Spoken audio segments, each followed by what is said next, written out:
స్థూల దేశీయోత్పత్తి అంటే జీడీపీపై ఇది ఒక సంక్షిప్త విశ్లేషణ. మీరు వార్తల్లో వినే ఉంటారు కదా, దేశ జీడీపీ పెరిగింది లేదా తగ్గింది అని. ఇంతకీ అసలు ఈ జీడీపీ అంటే ఏంటి?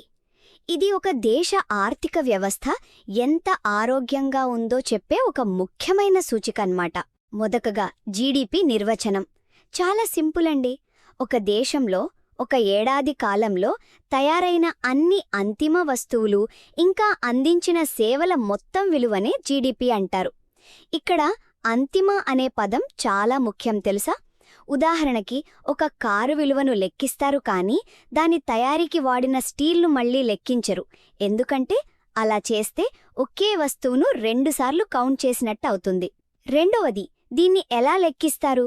దీనికి ఒక ఫార్ములా ఉంది. GDP equals C+I+G+X-M. ఇందులో C అంటే కన్జంప్షన్, అంటే మనం ఇండ్లలో చేసే ఖర్చులు, ఆహారం, బట్టలు లాంటివి. I అంటే ఇన్వెస్ట్మెంట్, అంటే కంపెనీలు, ఫ్యాక్టరీలు, మెషినరీ మీద పెట్టే ఖర్చులు. G అంటే ప్రభుత్వ వ్యయం, అంటే రోడ్లు, జీతాలు ఇలాంటివి. చివరగా X-M అంటే నికర ఎగుమతులు, మన దేశం అమ్మిన వాటికి కొన్న వాటికి మధ్య ఉన్న తేడా. ఇక చివరిగా జీడీపీ ఎందుకు ఇంత ముఖ్యం? చూడండి, ఇది ప్రధానంగా 3 విషయాలు చెబుతుంది. 1. దేశ ఆర్థిక వ్యవస్థ పెరుగుతుందో లేదో చూపిస్తుంది. 2. వేరే దేశాలతో మన ఆర్థిక వ్యవస్థను పోల్చుకోవడానికి పనికొస్తుంది. 3. ప్రభుత్వాలు మంచి ఆర్థిక నిర్ణయాలు తీసుకోవడానికి ఇది బాగా హెల్ప్ చేస్తుంది.